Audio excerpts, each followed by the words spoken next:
My daughters carry each of them carry the life vac on the car in their cars. The car is like, especially having a little kid, the car is where I panic the most because, like, for one, by the time you notice they're choking and pull over, there's like that time, and to be able to. Whoop, yeah. Well, and you don't even have to get them out of the seat. Nope. And out of the car seat. So and you're panicking. You have to get them out, and you'd have to, do all the things. But now you can just go.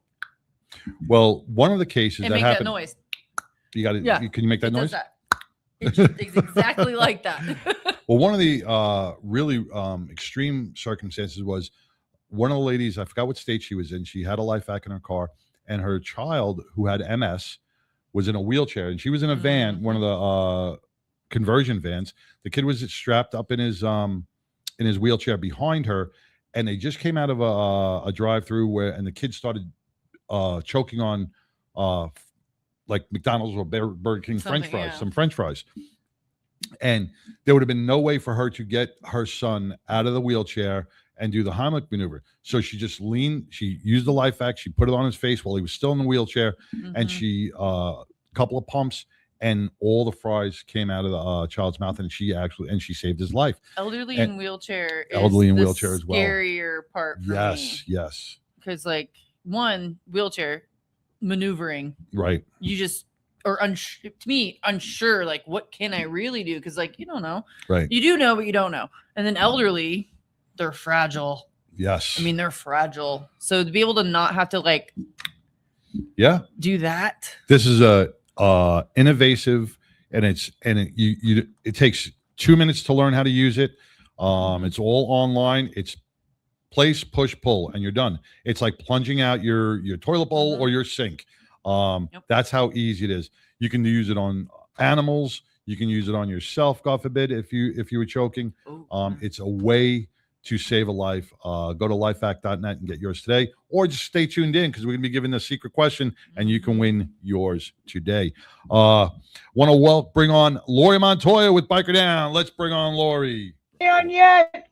Don't bring me on yet. Won't bring you on yet. She's got to get dressed. Oh, put your shirt on, Lori. Put your shirt on. All right. Well, hold on. We won't bring you on yet. Just one more second. 1 minute. Well, we got to play your opening anyway, so we'll play your opening and then we'll give you that second.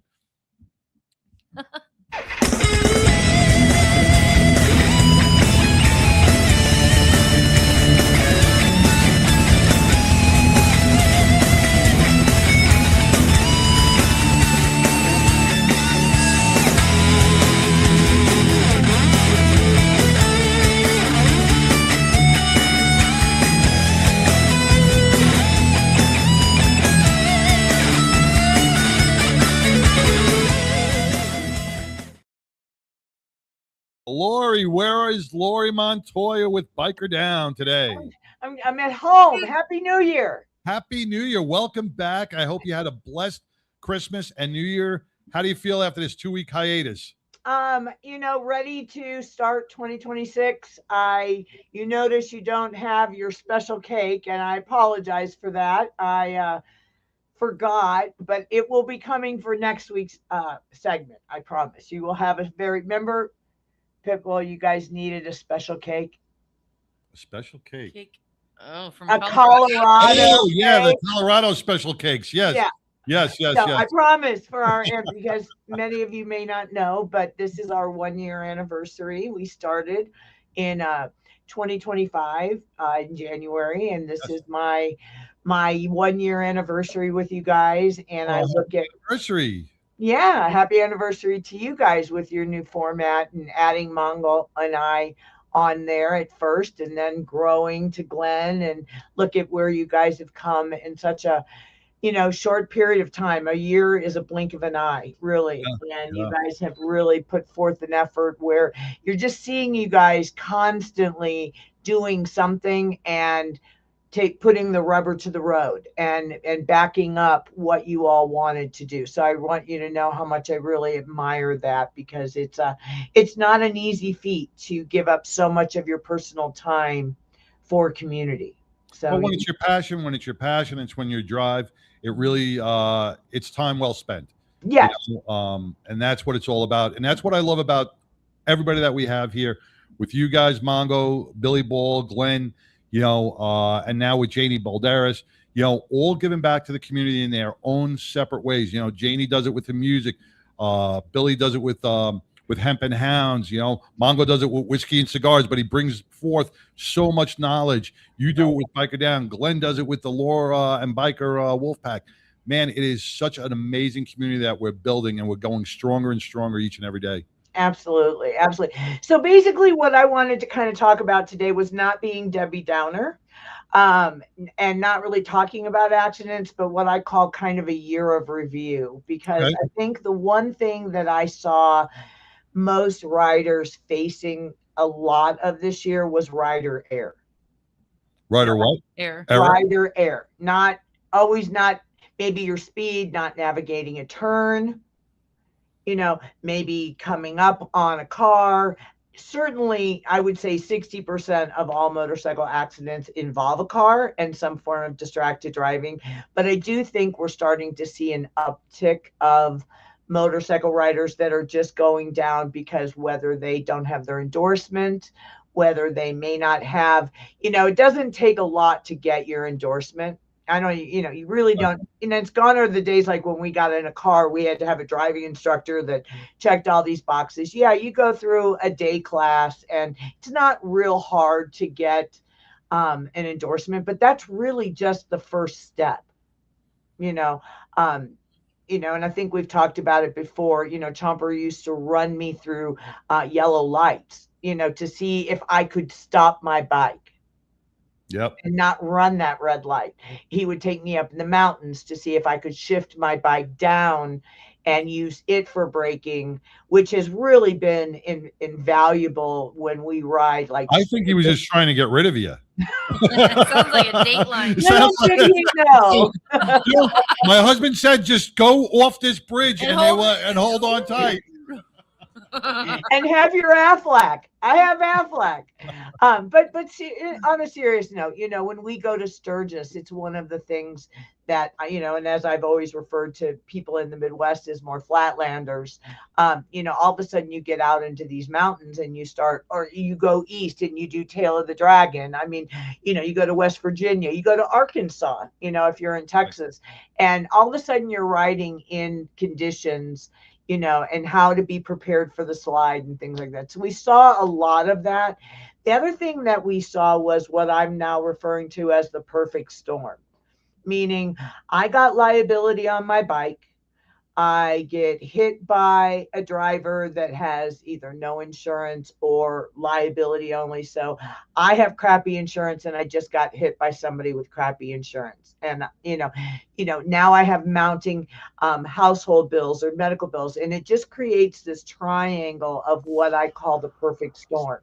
And it really is what can we as riders do, and I'm not going to harp on it, but we have to have our motorcycle awareness for 2026 begin with us, and begin with, the brake-free light. What am I going to do to make sure that when I'm on the road, I'm seen?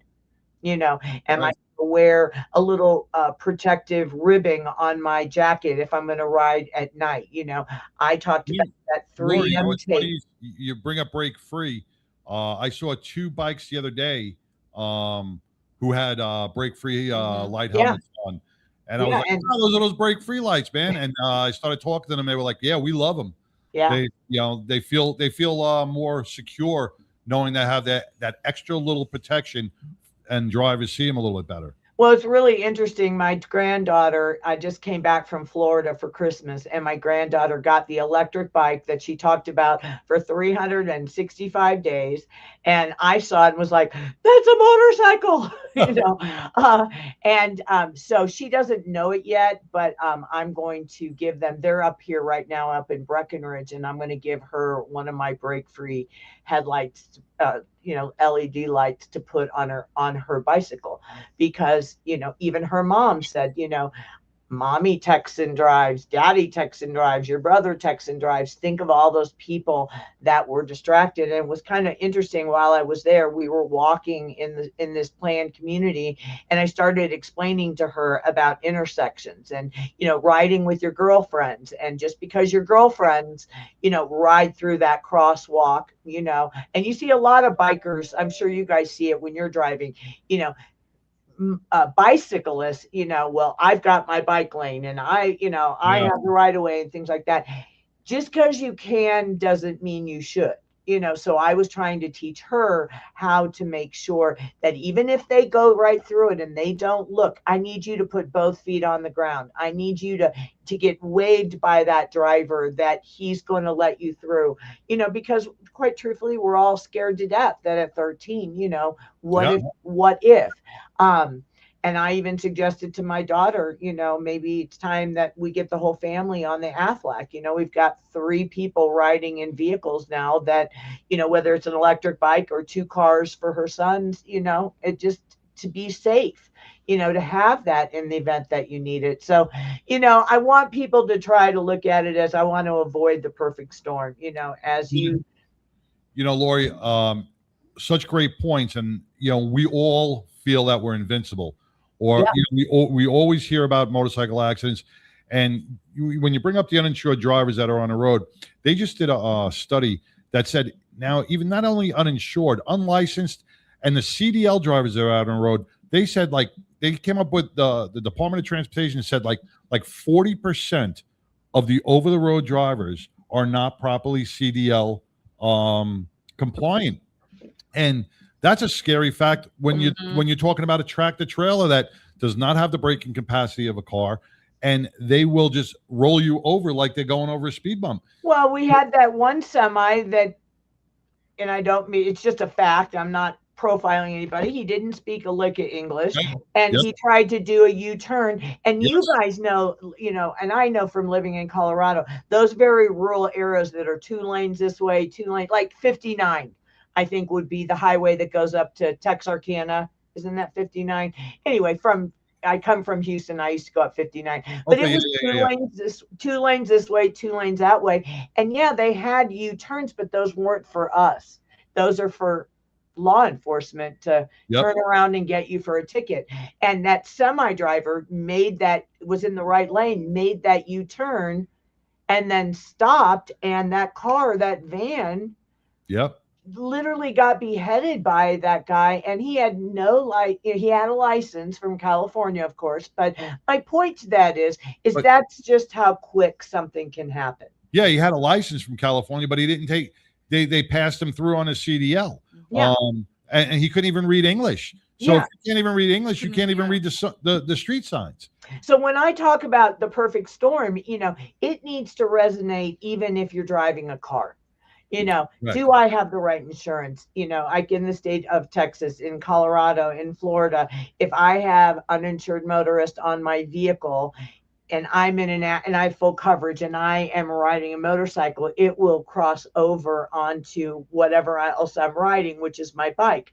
And so if I want to avoid the perfect storm, even in my car, even though you have 6 or 8 airbags to protect you, the aftermath after a crash can be just so devastating to families.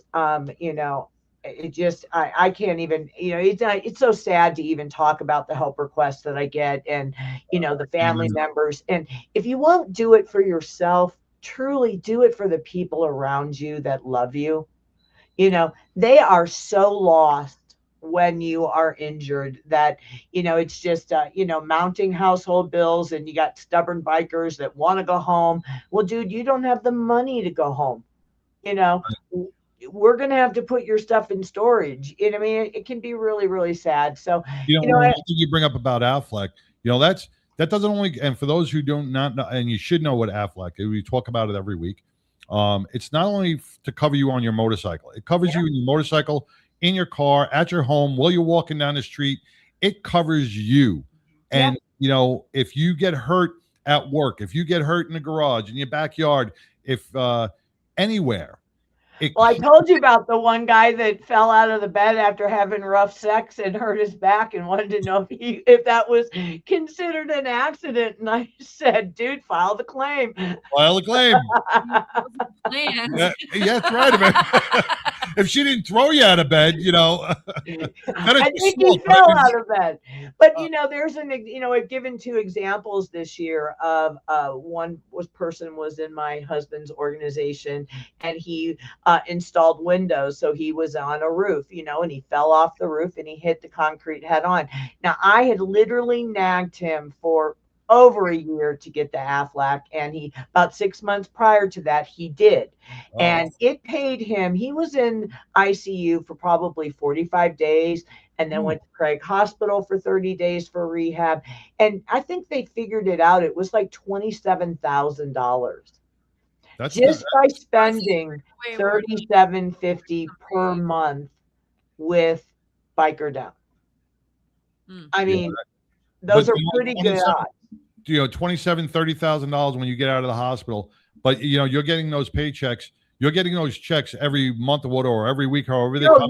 You're probably going to get, now it's different than short-term disability that you also can get with Aflac, but basically that's just paid on so let's just say you were in the hospital for 45 days and then you move over to Greg. That doesn't mean you can't do your claim for this hospital and get supplemental checks all building up, but they waited until he was released from Craig, and when they started doing the math, and that's when that amount came up to. And then I also talked, I think a couple weeks ago, about my friends that had been with BikerDown since the beginning, and Rick had never gotten the Aflac, and he doesn't mind me talking about this because we're actually going to bring him on this month on one of our segments because he really wants. He didn't. They had the form filled out in her purse. She never sent it in. It's not her fault. Everybody, it is her fault. It's 100% her fault. Everybody says, "Oh, I'm going to sign up," and I won't even mention anyone with the 99 that was going to sign up, but they didn't. And so then he went. He was riding, and the conditions were a little wet, and the bike went out from underneath him, and she's paralyzed from, I believe, not the arms, she's got some use of her arms, but my point is that he wanted me to do rough calculations of what they would have gotten, and it was in the line of $28,000-$30,000. Now those are super catastrophic accidents. If you break a few ribs and you're in and out of the hospital in 24 hours or something like that, you're not going to get an astronomical check because it's not short-term disability. Right. They start doing it based on, okay, 1,200 admitteds to the hospital, $300 a day in ICU, blah, blah, blah. But it still covers some of your costs. You're probably going to get $750, which is basically almost what it costs for you to have it per year. Right. And I will tell you, anyone that's listening, if you own your own business and you go, well, I don't have benefits, I run my own business, shame on you. Because you can literally call an Aflac rep and they will come to your business. You can figure out what you make, and they can get you short-term disability. They can get your 1099 employees short-term disability. As long as you can prove what you're paying, you can get life insurance for your family. My husband and I have a landscaping company, and we have short-term disability through Aflac. We have life insurance. Does it cost us about $149 a month? Absolutely. But that's a write-off. Right. So there's really, all I'm saying to people in a positive way is try to avoid the perfect storm, because you don't have the financial ability to ride through the storm and stuff. So, preparation now can help prevent your family being put through an awful lot. Now, proper planning prevents poor performance. There you go. So the last thing I want to do is, if I can I play this video I have? Sure. I don't. It's not about tonight falling out of bed after rough sex, right? No, it's all PG. All right. Okay. Do I do it or does he do it? Chance will do it. We'll bring it up. You bring up full screen. We know a guy. We know a guy. We know a guy. I got a guy. The crew and need backup? BikerDown's got it. Open the app, tap for help, no stress, no hassle. It's like having a squad of superheroes in your pocket. Get roadside assistance, AFLAC coverage, even legal and financial lifelines. Once, a buddy hit a slick patch. BikerDown was there faster than a TikTok trend. Download now, ride with peace of mind. Are we back?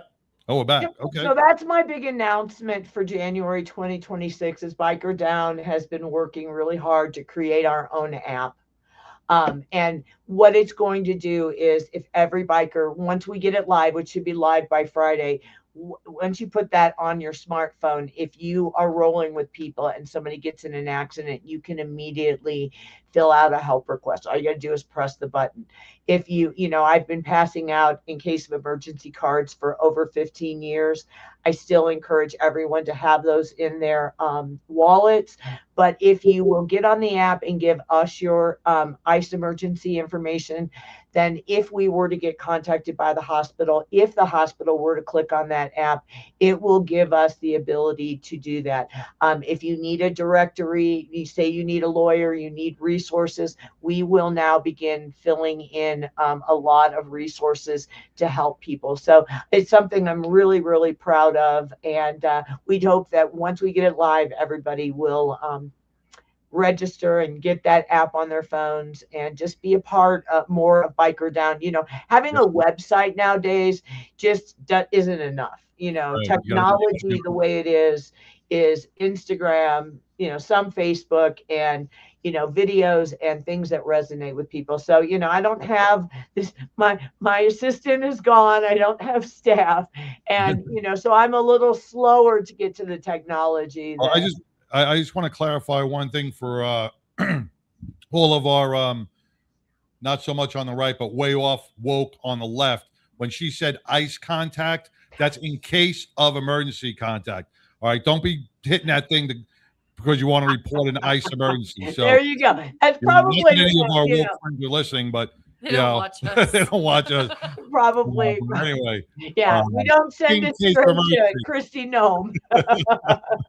God bless her, man. I'm telling you. I just watched the hearings on Minnesota, and it was really funny. My daughter did a post.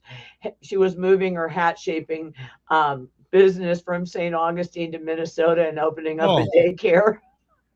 Oh, yeah. Well, you saw what just happened over in Minnesota. So somebody tries to run over somebody tried to run over a ICE agent. Find out. Yeah. Yep.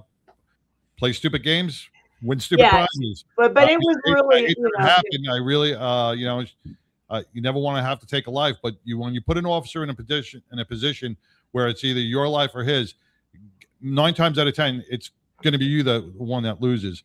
So if you obey the law, this won't happen. What I would really ask people to do in 2026 is not get your information from media.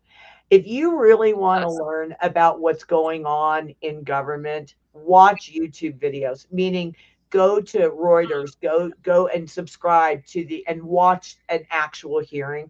Because I was watching the hearing today with these 3 people that have been trying for years to bubble to the surface this kind of fraud. And when you listen to them say how the government was shutting it down and covering it up and things like that, and then you watch the questioning. Yeah. And all one side wants to do is talk about Donald Trump, and the other side just wants to fix the problem. And it just frustrates myself as a citizen that my tax dollars are funding them, also that we're not getting anything done. So, I just pray for all of our I get all my information from George Carlin reruns. There you go. Who knew? Who knew he was a prophet? Screw the Simpsons. If you watch George Carlin, he has predicted every single thing that's going on right now in his country on stage. And he was spot on, 100% spot on, man. We ought to write the Pope and have him be called St. Carlin. That's right. St. George. St. George. All right, Lori. Well, you have a great day, and we will see you next week. All right. God bless, guys. I will have your special Colorado cake there by next week. Fantastic. Thank you so much. All right. Bye-bye. Take care. Stay blessed. Woo. Yeah, we got cake coming. We got cake. All right, we're going to take a quick break, and we're going to be back right after these messages with Micah Long from Texas Harley Davidson, announcing all the great stuff that's coming up in 2026. Stay tuned. I was in an accident 12 months ago to the day. I was driving on southbound Santa Fe, and somebody did a suicide left in front of me, and I T-boned him at 45 miles an hour. From that point forward, I don't remember anything for the next 18 days because I was in a coma.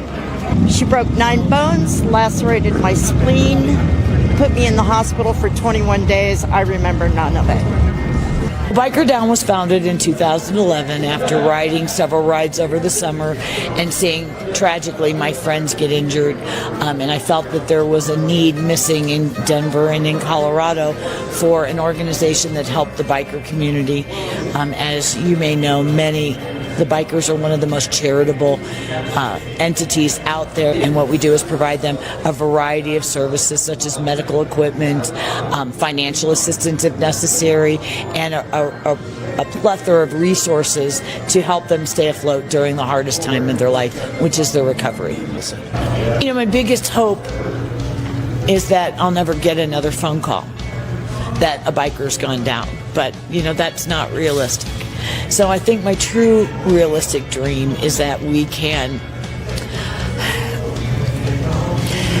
help as many as we can help, because it is life-changing for them. Certainly donating and volunteering your time, and even if you can't do that, attend our events. You know, attend our event and get a $20 t-shirt for your $20. You know, those kind of things make a big difference in a small nonprofit like ours.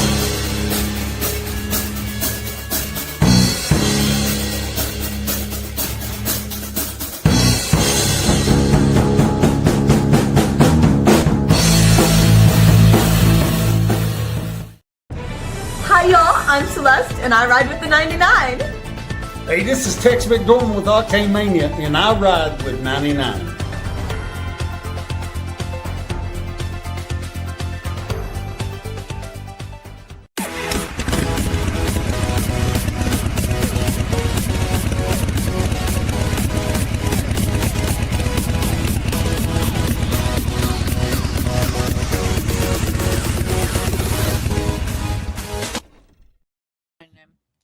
Hey, welcome back to the 99% Radio Network here in the Fishbowl, man. It's radio for a reason.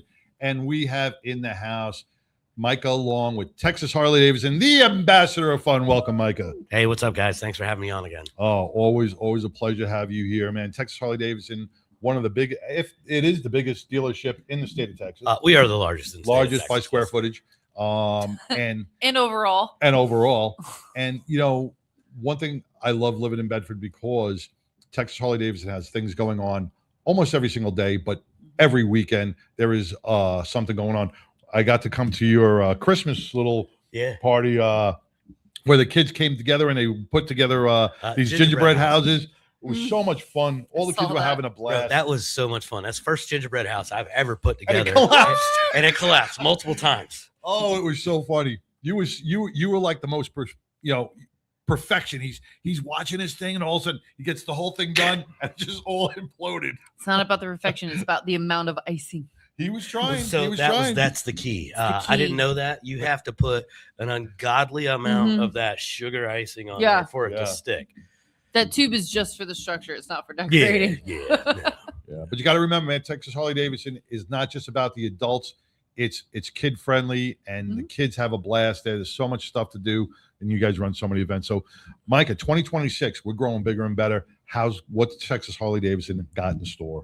Oh man, we've got all kinds of things in store. This year is our not only is it the nation's 250th birthday, but it's our 10th year anniversary of being in that building. And what that means is in April, we're going to host our first 3-day bike week of sorts. So we're going to have a dinner ride followed up by a bike night, followed up by a big event on a Saturday. Sweet. In which we're throwing down. That's going to be in April. I don't know all the details yet, but we'll talk about that later.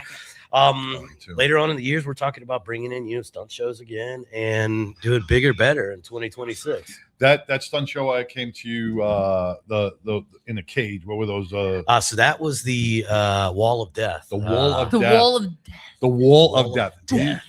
The brothers. Right? Yeah, they were all brothers. They were all brothers. You have to be brothers. Their to mother be able probably to didn't be like that them. comfortable. Their mother was probably like, just go out in the backyard and play on your bikes. They're building. Well, they were all brothers except for the one guy. The one guy was Mexican. The dude Well, that looked like an Indian. He was actually Mexican.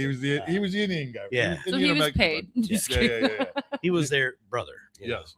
But that was an amazing show. So many people came out, and those guys are so talented. Yeah. And what they do. True like daredevil talent. Oh Like, my God. that's different than just a talent. That's like pure like no fear. The wild thing was watching them. Once they got going, these guys looked like relaxed. They were doing like it with they're no chilling. They're locking it in and just cruise controlling. I'm like, man, you're like 8 feet in the air. The Sideways. slightest, yeah. And they were sitting side saddle on their bikes.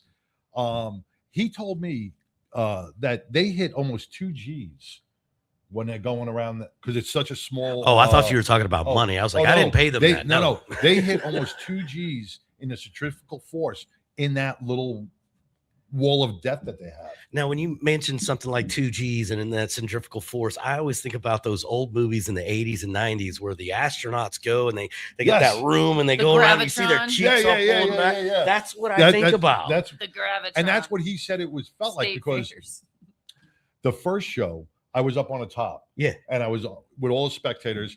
And I tell you, it was scary because these guys come right up to the red line, man. That's why they say don't put your beer there. Yeah, right there, man. And they'll grab, they take donations. So they'll grab money off right out of your hand. Like strippers. Well, they're going, like strippers. Yeah. And that fast. But then you gave me the chance to get in the middle of, in the center of the Wall of Death. And I sat in the middle and watched these guys come up. They're was like this close to your nose. Yeah, it was exhilarating. Did you get dizzy when you were in the middle? Yes, I was. I was trying to find them like this. It was so. Yeah, I got dizzy and then tripped over something. I thought I was going down. Was able to grab a hold of something. Yeah, because you want to try to follow them, but they're whipping by you at so fast, and you're like. You just gotta hold your face and then just use your it. peripherals. You get half of it. Lay the phone on the ground. Even with my bad eye, I couldn't fucking follow it all around. I would thought you'd be able to catch both angles. I couldn't. I tell you, it didn't work. It didn't work. Oh, jeez. I kick. But is somebody beeped it. James on? All right. So before we bring James on, James Collins with Heroes in the Sky is on and waiting to come on air. But once again, Texas Harley Davidson, we are almost partnership with you because we want to bring so much to your establishment because you do so much for the community. Thank you. In so many different ways, and you've been really good to us. And what the 99% Radio Network, Glenn Lawson, and the Biker Wolfpack want to do for you guys is we want to donate a battle vest to you guys in honor of our veterans and our first responders, who have completed suicide. Our mental health injuries through service, those invisible injuries that happen to our heroes take a toll. And sometimes, it gets too much and we lose our heroes to their own hands. And when that happens, most departments and even the military, they don't honor them in the way they should. And Heroes in the Sky said, no, we are going to honor them. So I want to give a very warm welcome to James Collins, founder of Heroes in the Sky. Welcome, James. Well, thank y'all. How are y'all? How are you, brother? Good. It's another beautiful day in Georgia. In Georgia. Yeah. Well, we are going to be graced by your presence here on January 24th as you come in and we do this dedication at Texas Harley Davidson. Tell us a little about tell all our listeners about what Heroes in the Sky is about and what we're going to be doing on January 24th. Sure. We started as a organization that just we brought awareness to our veterans, first responders, and public safety officials that have lost their internal war. And, we was doing memorial board ceremonies for the families, and we quickly started realizing that our mission was way bigger than just putting names on a board. It started becoming where it's more camaraderie and unification and showing support in our community. Because when we was doing our ceremonies, we would have family members sitting in the front row, where everyone in the front row shared a common grief. They all lost somebody to suicide. And so everyone, it gave them another support network for, you can talk to them, you're not alone in this fight. And then, as we progressed as an organization, we started doing battle vest dedications. And our battle vest dedications just took root because I wear a battle vest everywhere I go. It's got the names of our warriors on it that have lost their internal war. And so what we do with the battle vest is each battle vest holds 19 warriors, and front and back. And then we hold memorial ceremonies for these warriors so families can be present. We try to fold casket flags for the families, present them with casket flags. We try to give all these families the support that they need. Because one of the things we quickly realized with Heroes in the Sky was awareness is not enough. You've got to have prevention. You've got to have education. Like, what are we doing after the awareness piece is done, where we start reducing these suicide rates? Because one of the highest suicide rates people don't talk about is the family's suicide rates. Correct. Widows that have lost spouses are 3 times more likely to suffer the same fate. Mothers that have lost children are 2 times as likely to suffer the same fate. And, all of the health implications that come with the grief the families, have to deal with in this immediate loss, or wherever they are in their grief journey, the trauma that is associated with the loss to suicide is very heavy. And so our families tend to isolate. If that family feels they don't have anywhere to go, or they don't have a purpose or an identity, or people just aren't listening to them, the first thing they do is self-isolate. And once I don't mean to cut you off, but when you hit the identity thing, and that holds near and dear to my heart, because as a military service member or law enforcement or any type of first responder, that becomes your identity. The military, you're a serviceman. It becomes your identity because you've put so much passion and so much will into it. As a law enforcement officer, first responder, it becomes your identity. But that also becomes your spouse's identity as well. She is part of that whole network of spouses and family and friends and brotherhood and sisterhood all together. And when suicide happens, when suicide impacts a family, sometimes those families split, and now that person is left with nobody, no support network, because everybody seems to want to alienate themselves when something like that happens.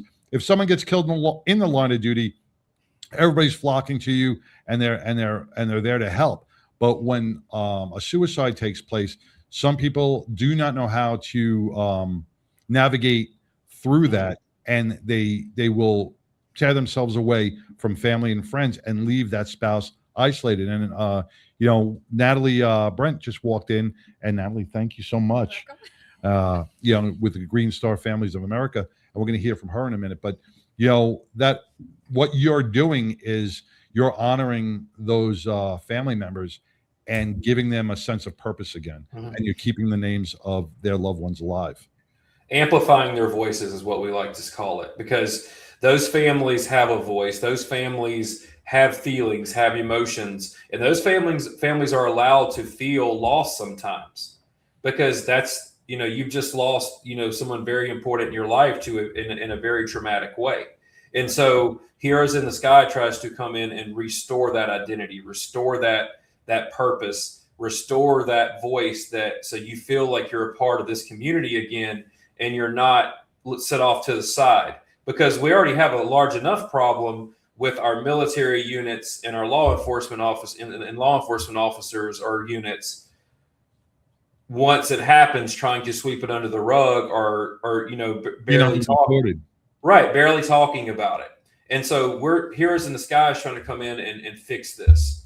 We want these families to have a voice. We want these families to show up to events and feel like they're wanted there, because we have to reduce the rates in the families. Like no one talks about the suicide rates in the families. No one talks about the chances, once they've lost a loved one to suicide, they have a higher chance of psychiatric hospitalization. No one talks about any of this stuff. And so at our ceremonies, one of the last key pieces that Heroes in the Sky does is education. We travel nationwide. We educate populations on trauma affected units such as law enforcement, corrections, firefighters, all of those disciplines that are more susceptible to traumatic events, and then how they have to deal with it.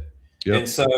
And so that's what this battle vest dedication in Harley Davidson and Bedford is not only is it a battle vest dedication to raise awareness for 19 warriors' stories, sacrifice, and valor, but it's also, this is our education piece. So now, however many people show up to this ceremony, we hope it's a lot, we are educating people in the great state of Texas on some of the things that they probably have not heard before on suicide rates within firefighters, police officers, corrections, EMS, veterans, female veterans. And we break all of these down. And so we really make you think about the problems we're having in our country with suicide. Now, this is going to be the first battle vest in Texas, correct? The first vest in Texas. This will be the first battle vest in Texas, and we're going to continue this mission to try to do at least 2 battle vests a year in Texas, and bring and help raise awareness. As we've also partnered with Natalie and the Green Star families. Natalie, welcome to the show. Just bring the mic a little close to you. There you go. Another routine. Yeah, Natalie, your husband was a service member, military service member, and he completed suicide a couple of years ago. Yeah. Just right at 2.5 years ago. It's read it. And what James is talking about the secondary trauma in the spouses in the family.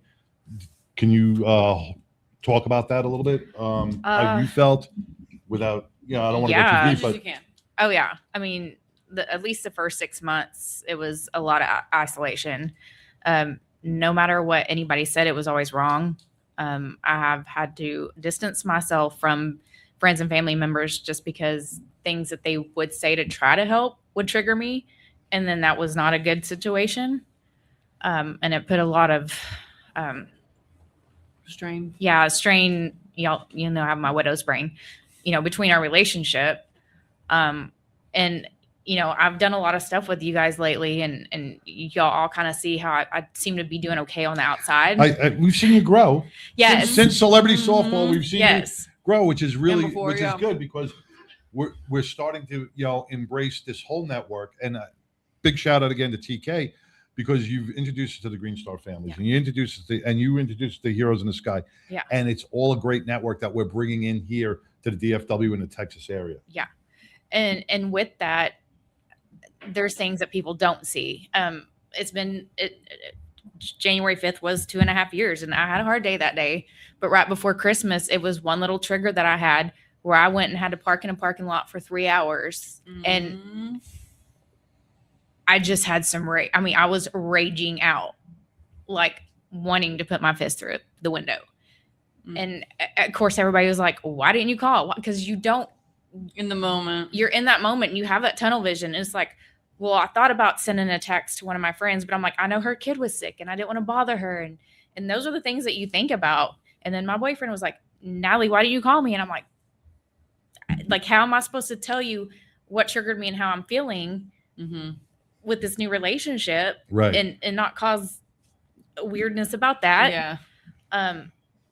So yeah, I still have those days, and they're few and far between. Always, though. You'll always have those days. Yeah. And James and I just had this conversation 45 minutes ago about on the surface we're okay, but when you're looking down deeper, we're not okay. We're never going to be okay. We just try to get by and manage and try to carry it and honor and do the best we can day to day. Well, one of the things we do, or I do, is being in this realm, dealing with families, dealing with this loss. Typically, when heroes in the sky is involved, you know it's already bad. And so the questions I ask are rephrased. I don't ask people if they're okay, because I will lead with the fact, I know you're not okay. You know, I know you're going through a rough time. It's okay that you're not okay. I need to know you're safe. And that's how I question mine, because when I check on my battle buddies and the widows, I ask them if they're safe. You know, and I'd be remiss to bring up, you know, even one of your dear friends and a founder, right, of Heroes in the Sky, was battling. And this is why this is such a complex injury that happens to the brain, because sometimes they will be so happy outside, and even the nearest and dearest friends will never see the battle that rages within them. And you had that happen to you just recently, correct, James? Well, I lost my co-founder, D'Angelo Schultz. He was murdered, unfortunately. Oh, right. Yeah, he was taken from us way too soon. And he did not get to see, you know, him and I started this organization when we were very small, just doing memorial boards. And he should be here to see our expansion. He should be here to see our first vest in Texas. He should be here to see our nationwide travel and how many people we're touching. And he's not. And like I said, I'm not okay. Like I'm not okay with the fact that I've just lost my best friend, brother, and co-founder, but I'm safe. And I like to make, that's why I tell people, just tell me you're safe. I need to know you're safe. I mean, it's okay that you're not okay. This is a lot to deal with. Do we got a picture of the battle vest? I think we got a picture. Could you put the picture up of the battle vest? I'm going to bring up the picture of the battle vest. Now this is a different one, but it's going to be pretty much a replica of what you see on the screen, but it will have 19 names, many of them from our local departments in the DFW area, a few from Rockwall, Texas, a few from Rowlett. My very good friend, Brian Russell, who is a U.S. Army Sergeant, he will be on that battle vest. Natalie, your husband's name will be on that vest as well. And along with 19 other names will be on that vest, and it's going to be displayed. We're going to be bringing it to Texas Harley Davidson. Micah, tell me your feelings to have really this first battle vest of Texas to be here to honor our veterans and our first responders.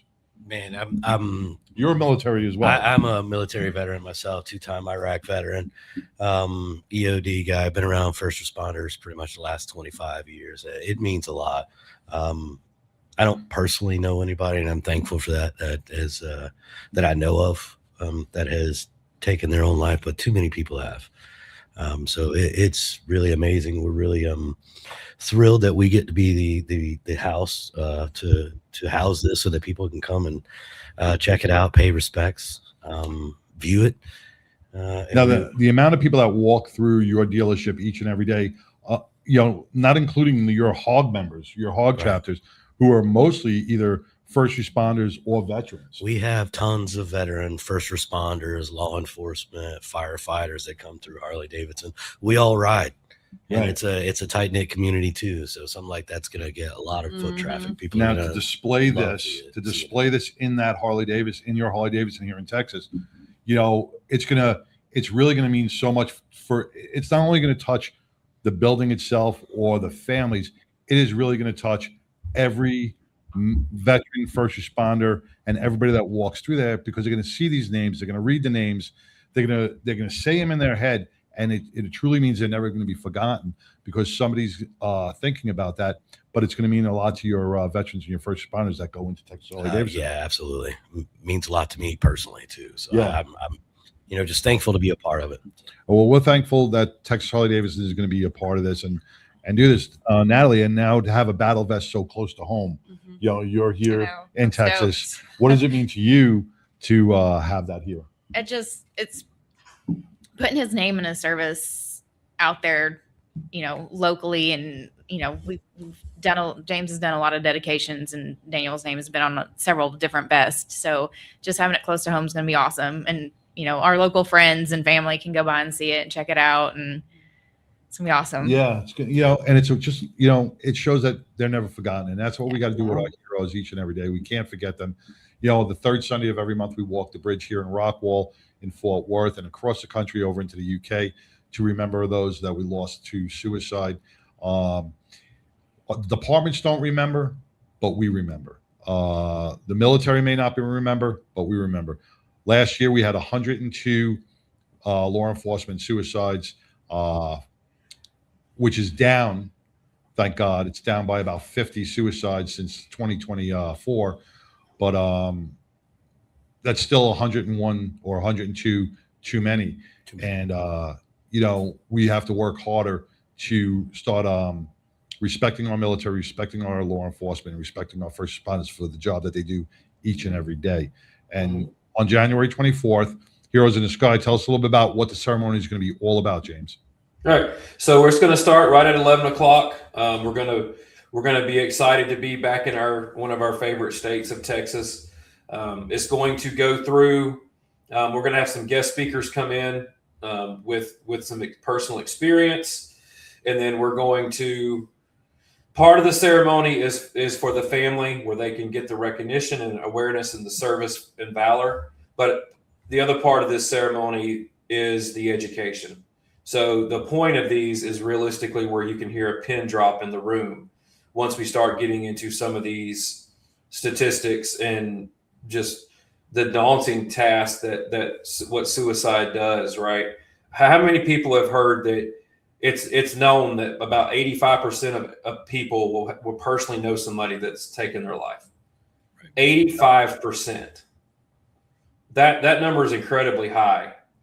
And even when you talk about, we break this down by, I'm happy to come about law enforcement, because we also tell people that every 17 hours we lose a law enforcement officer to suicide.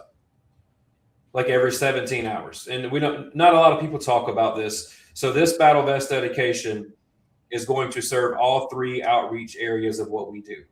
It's going to be awareness for our fallen veterans and public safety officials and first responders. It's going to be prevention for our families. It's going to give them a voice. It's going to amplify their presence and show that they are not alone in this fight. And then it's going to we're going to provide nationwide education in the great state of Texas of why we have the problems and what we can do to fix it. And so it's 19 families that these warrior stories, if you didn't know them before, you will when we leave. Well, let me ask the 19. Is that number significant with anything? I'm just wondering why it wasn't 20 or what? Why was it 25? Why is 19? Is there a significance to that? No, so it's 19 just because with my military career, I like doing things. I like everything to be uniform. I like everything. So every battle vest we use is the same battle vest for every dedication. And unfortunately, with those battle vests we're using, the capacity for names is only 19. Okay. Like I've tried every combination, trying to get 22 on there. It doesn't work. Okay. And so that's why it's 19. And that just stems back to me. Everything has to be uniform. All our plaques look the same. All the battle vests are going to be the same ones. They're all going to be uniform and professional. And that's just how we roll. Yeah, no. I was just curious. And because I was like, 19 is kind of just a weird number for me. I'm like, why is it 19? But okay, so that explains it. And if there's listeners out there, because you are going, we want to bring this across the country. So if there is a listener out there who's in the state of Colorado or in Nevada or in Louisiana or anywhere in the state, and you want to bring a battle vest to your state and find a home for it, James, how could they do that? Because this has been a simple process so far as you've been discussing it. Yeah. So you just reach out. You can email us at info@heroesinthesky.org, or you can email me personally at james@heroesinthesky.org. And then we'll discuss what you want to do, whether it be a battle vest or a memorial board, because we do memorial boards that hold up to 60 warriors on them. And so we have different levels of memorial pieces, but it's a quick conversation. I find out where you are, what your expectations are, And then once we set up the fact that we know where the battle vest is going to go and we know who's sponsoring it, then we build the warrior manifest. And that's another process that I allow the sponsors to do first. And so if you are wanting to sponsor a battle vest, I will give you the option to provide as many. If you provide all 19 names, then that's awesome. That we'll honor all 19 of your warriors. But if you can't, you provide what you have, and then we'll fill in the rest. But it's tailored to the sponsor. Right. So and to your geographical area. So I only use my warriors if you don't have the warriors to put on it. And so it makes it more personal to the sponsor when it's their friends, their battle buddies, their first responders from their geographical area. It makes it more personable when we do it that way. Yeah, this is just something that is we have our memorial walls all across the country for line of duty injuries. There aren't many memorial walls for those who've lost the battle to mental health injuries. And if we keep raising this awareness flag, by the grace of God, maybe we can start lowering the impact or having the conversations or making it easier to have these discussions and learn the signs and symptoms and learn the triggers and learn the warning signs that you'll be able to help a warrior as well. And we can diminish the mental health issues, maybe not in our generation, but maybe the next generation to come. Absolutely. And we've got more programs coming out that's going to build off the battle vest to raise more awareness and education. We're launching our own podcast here beginning of February. It's called Breaking the Silence Together, the Aftermath of Suicide.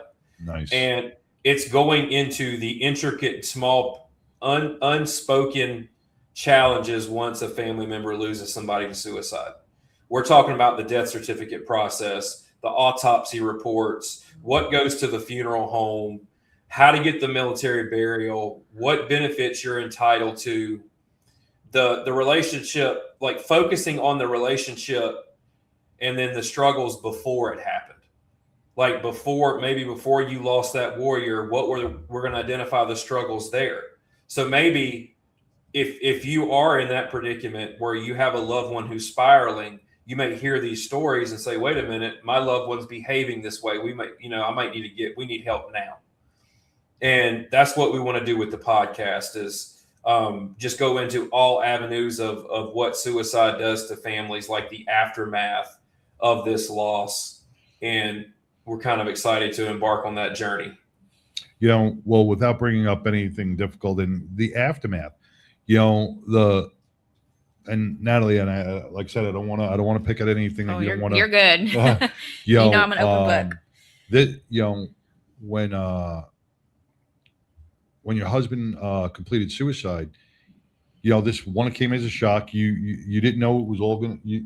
Nothing led up to it that would spark anything that you could remember anyway, right? Yeah, I knew he was struggling with some work-related issues, but I never thought that it was that bad to where he would take his own life.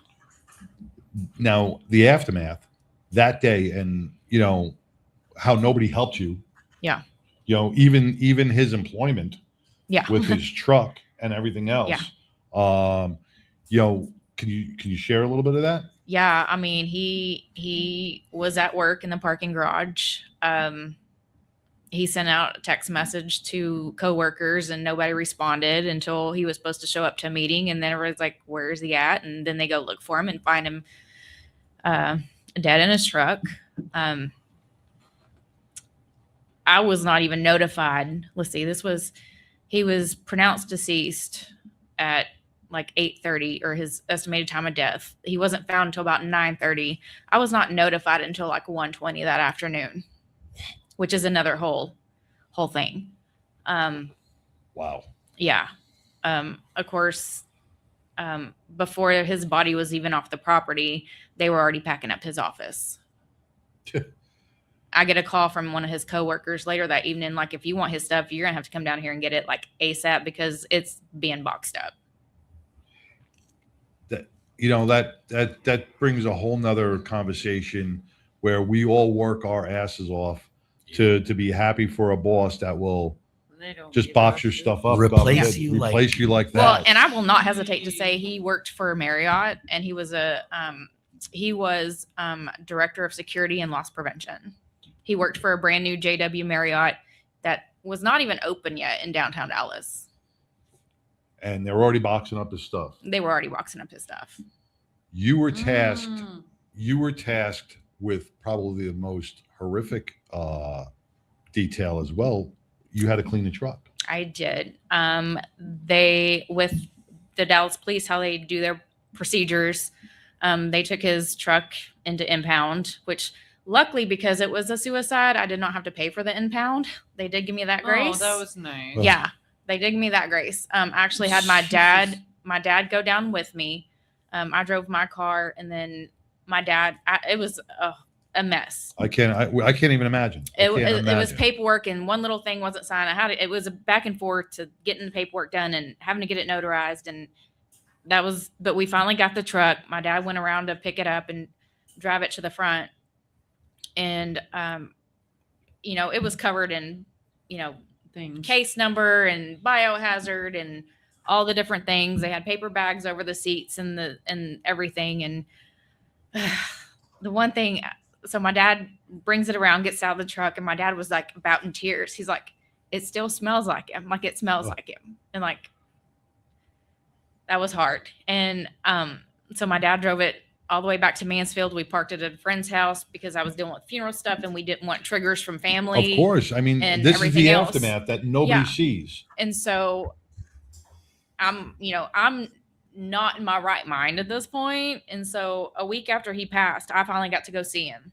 And because of how the funeral home set up and how they try to work with the National Cemetery, there can be weeks between death and burial. Mine was about 3 weeks. So he died July 5th. We had his service July 25th. So I got to see him a week later. I went in, I did his hair. I made sure he was okay for the funeral. Like, I had my time with him. I was in there for about 2 hours.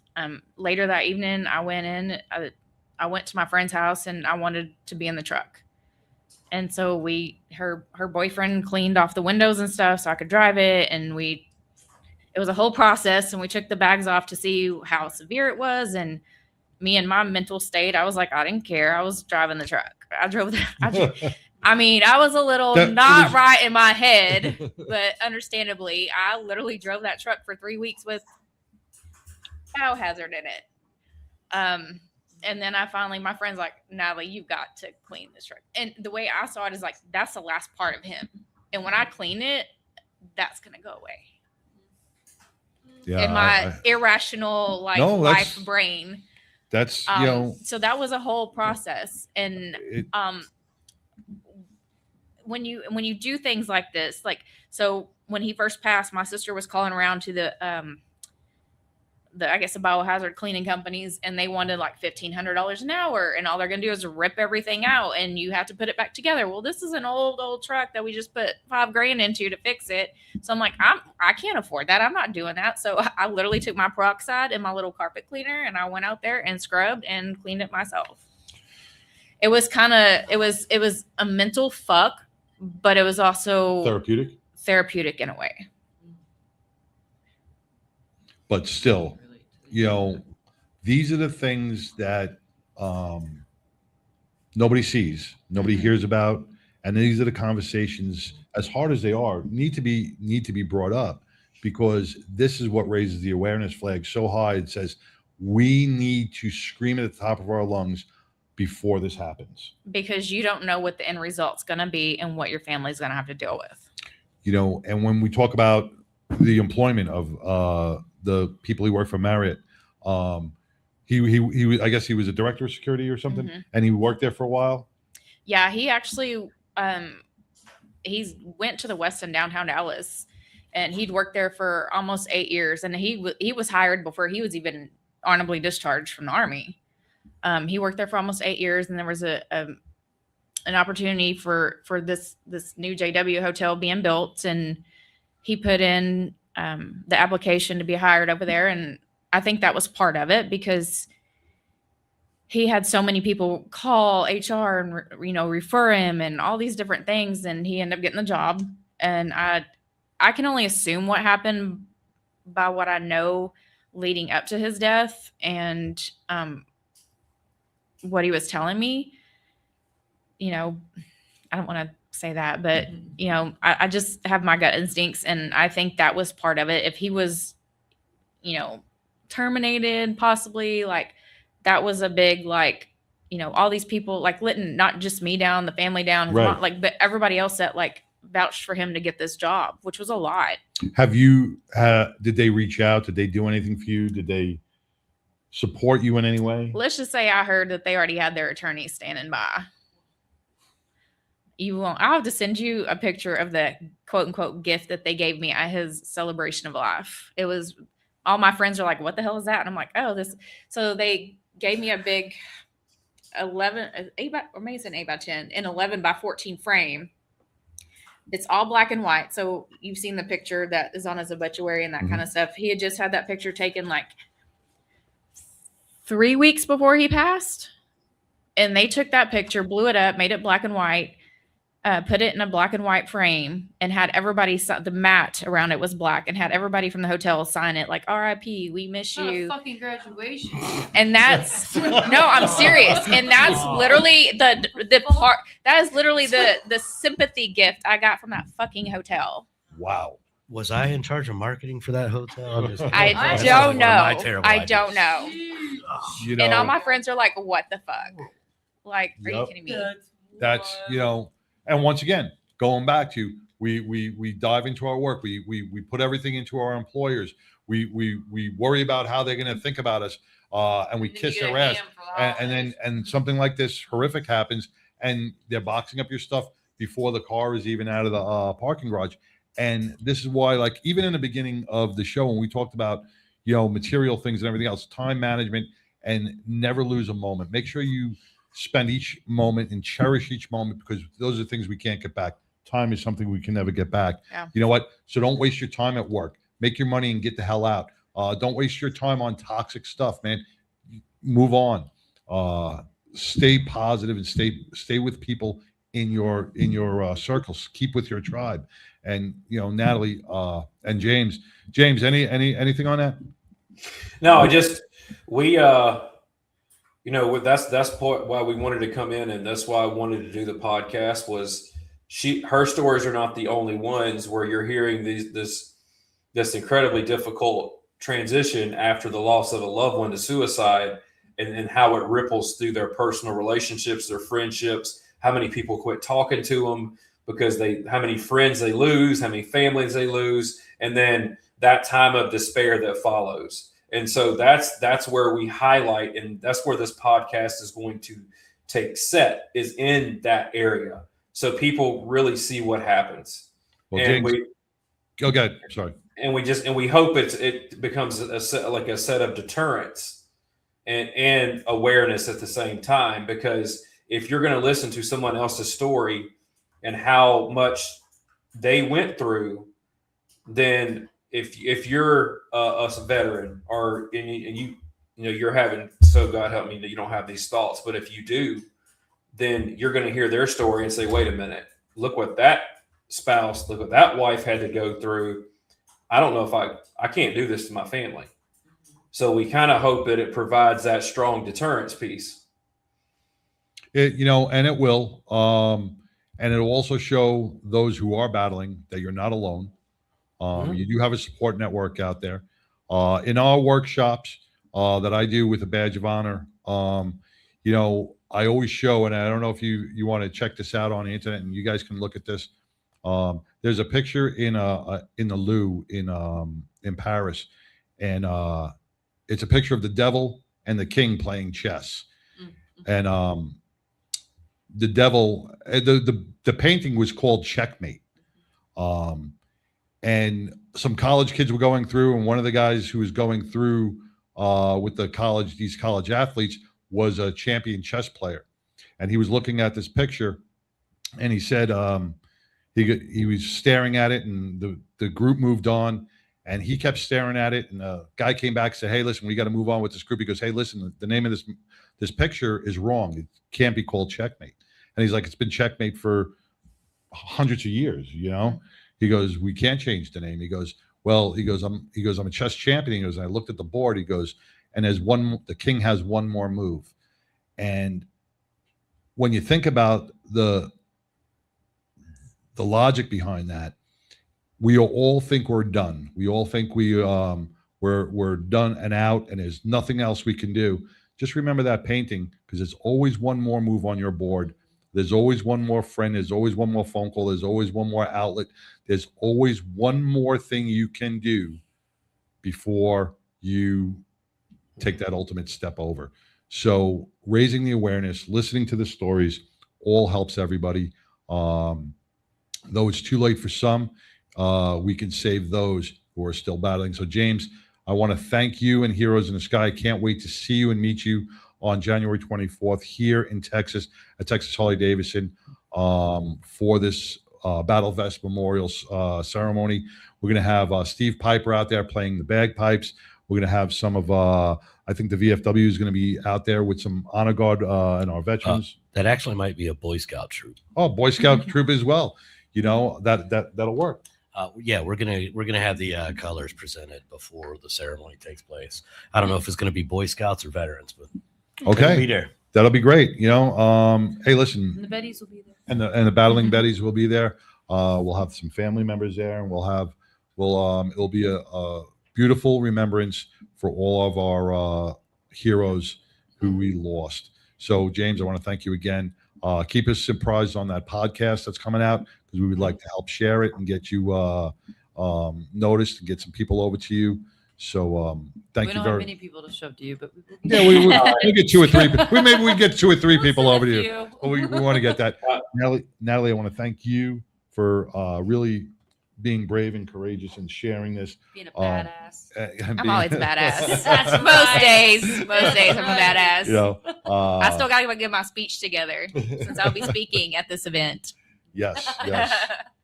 There won't be a dry eye in the house. Just kidding. And you know, Micah, Texas Harley-Davidson, you guys are just once again have stepped up for not only the community but for the state of Texas by being able to put this battle vest, and the first one in Texas to house this battle vest for our DFW community. Yeah, we're honored. It's going to be amazing.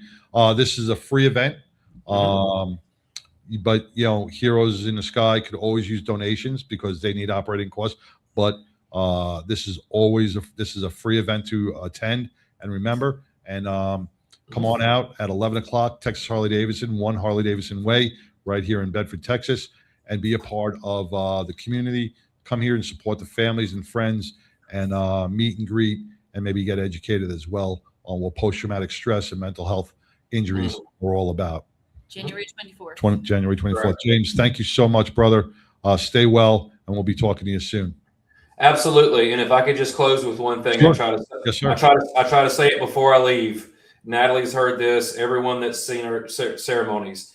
I just want to say very, very, very loudly and clearly to anyone listening, or if you're a spouse that someone's having issues, please understand that when you choose to take this action and you choose to take your life, those demons do not go away in your absence. They just transfer to your loved ones to deal with.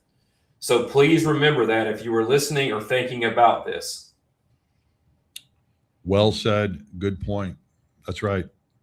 Well, thank you. And hear more about this. And I know, sure, James, you got a whole ceremony and educational speech that you have prepared for this service. So I'm looking forward to hearing you speak as well on January 24th. So thank you, sir. Thank y'all so much for having us, and we'll see y'all in a few short weeks. All right, brother. Take care. Natalie, Micah, appreciate it. Thank you guys for all your time. We will see you on the 24th as well. And if not, I see you first. That's right. Well, you know what? Before you leave, introduce your new marketing director over at Texas Harley Davidson. Oh, so we have a young lady who's come over to us all the way from Nacogdoches. She's from our. Oh, she's from way out east. Yeah, she's a young lady that knows social media way better than me, so she's going to come over and help the old man out. Very good. Bring Texas Harley into the 21st century in the social media world. Very good. So, now we're really excited to have her. She's been here for 2 days, and I've already learned a ton. And even though she's 20, she's got a world of knowledge, and I'm thrilled to have her. They're all about that TikTok and YouTube and everything else. All of that stuff. Yeah, man. that internet gets confusing. If it's not and the porn, you don't know anything about it.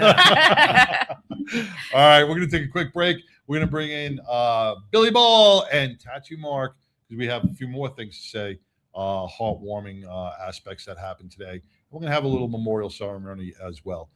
Stay tuned. We'll be back after this. Biker Wolfpack Law is a safety organization founded by myself alongside Robert Howell with the primary focus of motorcycle safety, advocacy for injured bikers.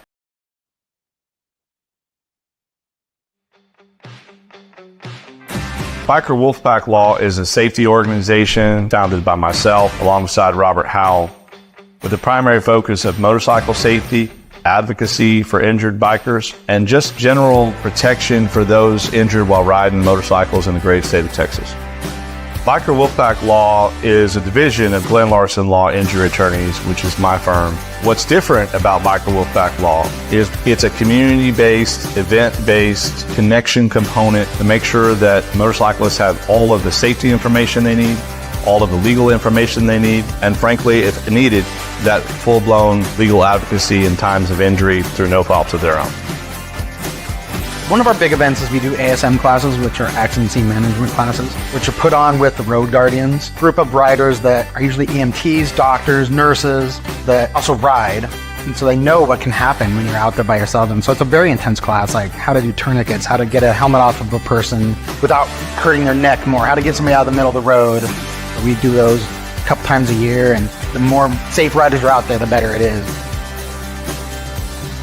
The second division and component of Biker Wolfpack Law is to sponsor local musicians at bike nights or other community events that involve motorcyclists, but also just the community as a whole.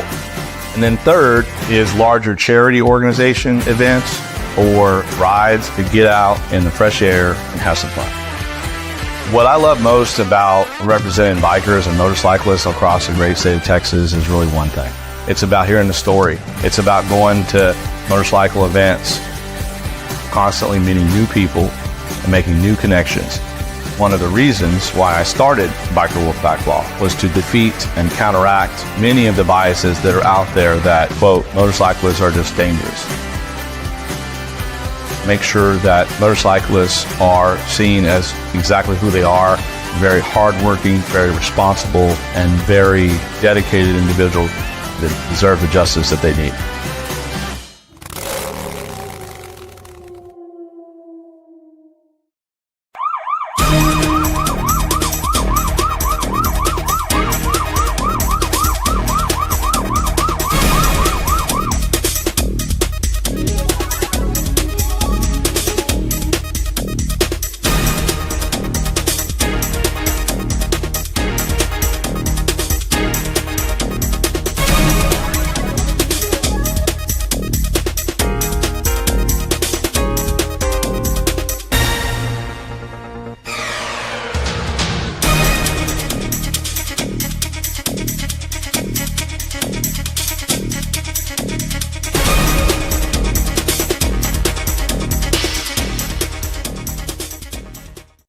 Leather Up will keep you safe while looking great with a huge selection of armored and casual flannel shirts. From beaded to sleeveless, Leather Up's got badass gear for all riders and all seasons.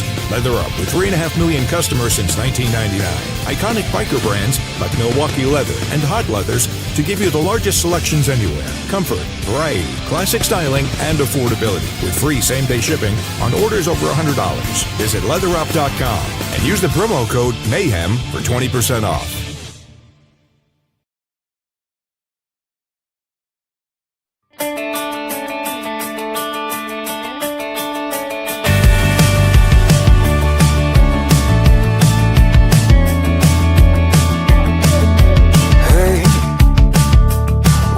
say.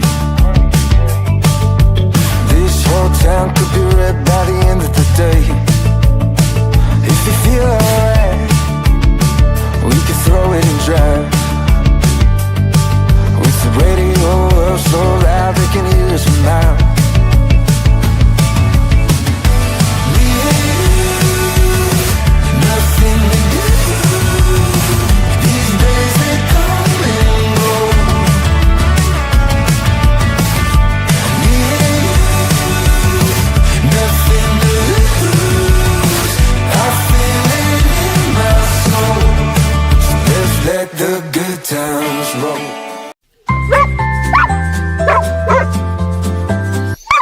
Here at 1010 Aussies, we're going to find you your forever pet. We specialize in miniature and toy Australian Shepherds. All our pups are pet and family friendly. They're socialized, basic training, and a health guarantee. Check out our miniature and toy Australian Shepherds at 1010aussies.com or call us at 817-213-6698.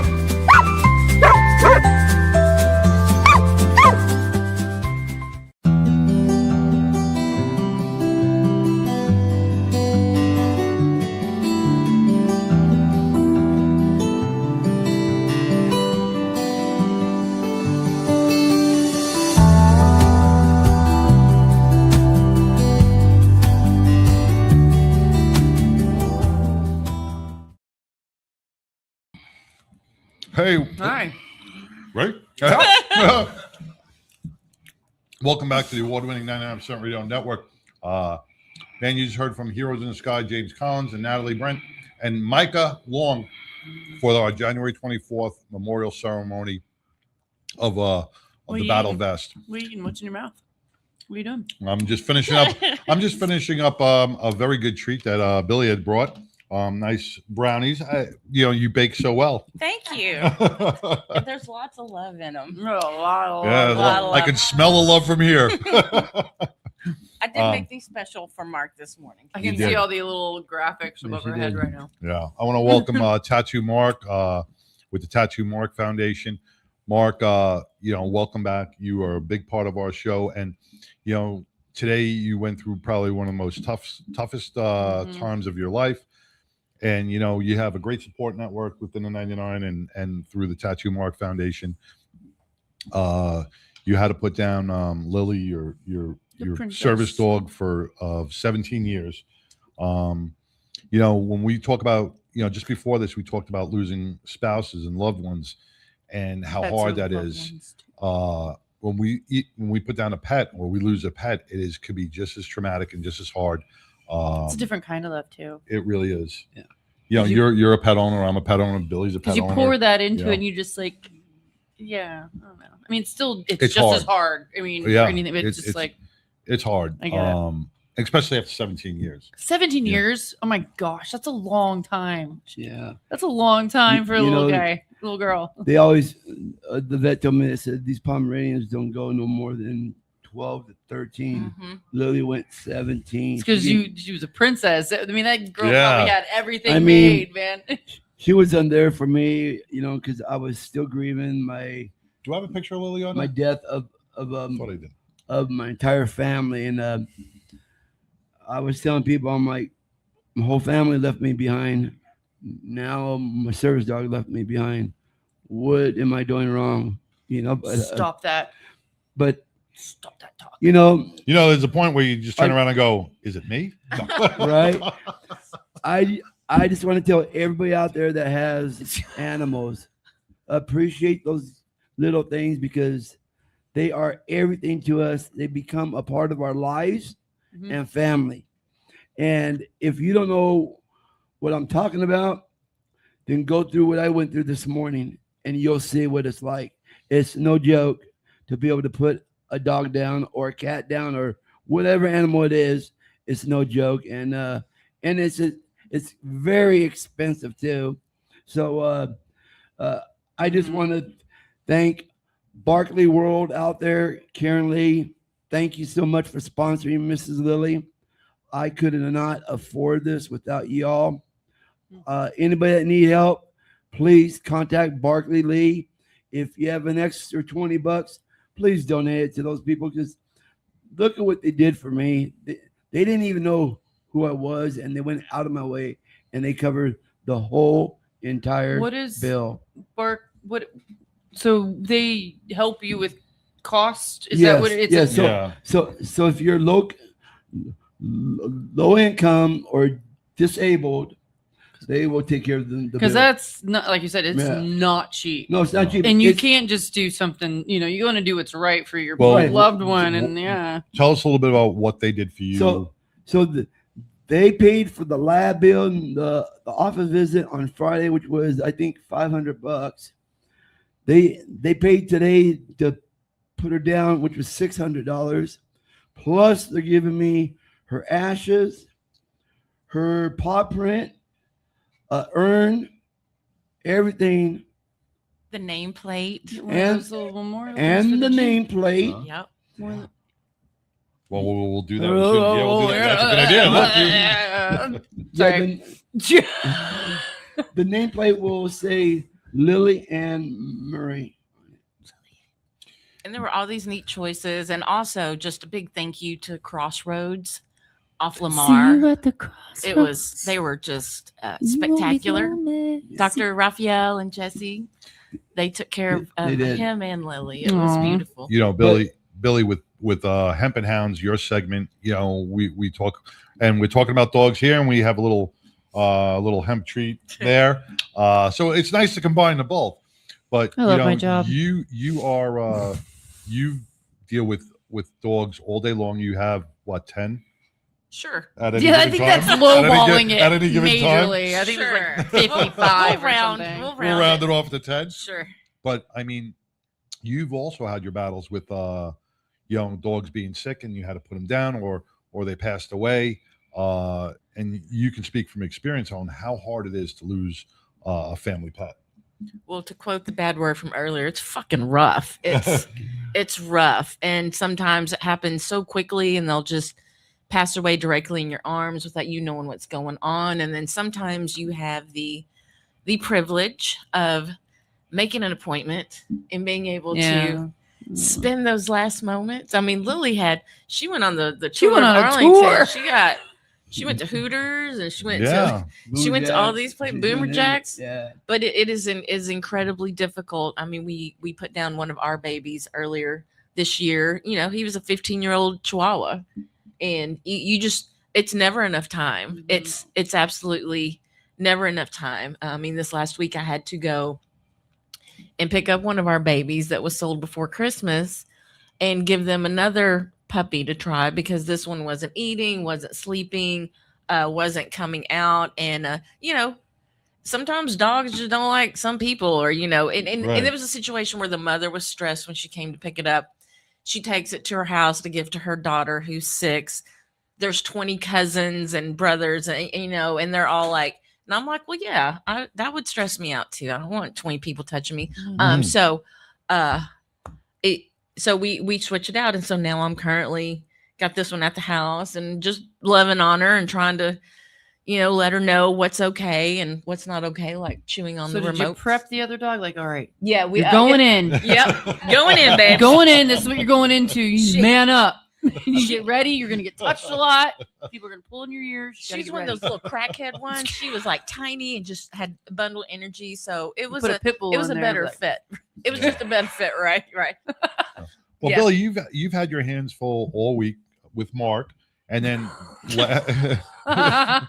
no, but as much as she was helping you out, Mark, my dog has seizures, and yesterday, with all the stress in the house with the construction, stressed him out to have almost 4 seizures.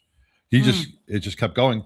Billy heard about it. Billy came running to the house she drove all the way to my house with her special Billy drops. juice. Yep, Billy juice. Billy juice. That really that product, when our dog goes into a seizure, we put it in. It's just one spray into the dog's mouth, and it takes him out of the seizure, which is amazing. But you were there to witness a seizure and how bad it was. It's horrible. So the emotional strain on not only through Mark and what I put you through, I want to thank you so much for really stepping up and being the strength for both me and Mark and our families and the I'm whole bit and currently our made puppies. up of like sadness, stress, some whiskey, some other stuff, and dog hair, and that's me right now. Caffeine. I will say this. I want to thank you, Billy. I love you for dog sitting Lily. She's a great dog. She's very. I mean, she doesn't require a lot of maintenance. I mean, she'll just lay on your lap forever. And but thank you for trying to get her to eat. Thank you for being there for me and being by my side. I can rely on you. I thank you very much. I mean, that means a lot to me. It shows me a lot of respect and character that you have inside Billy Ball, and that will definitely carry on. And God knows what we all do for one another. And I wish there were more people in this world like you, Billy. From, once again, 2026 is all about humanity. It's all about community. It's all about the 99% Radio Network, bringing together heart-warmed people that will stand up for each other and just and back each other up. And that's what being kind is all about. It's not saying I'm too busy, not saying I can't do this for you or whatever. It's standing up for your friends, your family, and being a part of their life and just saying, hey, I got you. And you did that more than for both our families this week. So on behalf of me and Tigger, we thank you as much as well. And John, also you text me every morning to check in on me. That shows me a lot of love, a lot of respect. I just had nothing else to do. But no, I just want to thank you. That actually means a lot to me, and I'm going to be kind of lonely at the times, but I'm going to try to keep myself busy. Why be getting another dog anytime soon? No. Let me ask you something on that note. But the doctors may require one. I can loan you a couple dogs. You can have sleepovers you get a dog when you're ready. Yep.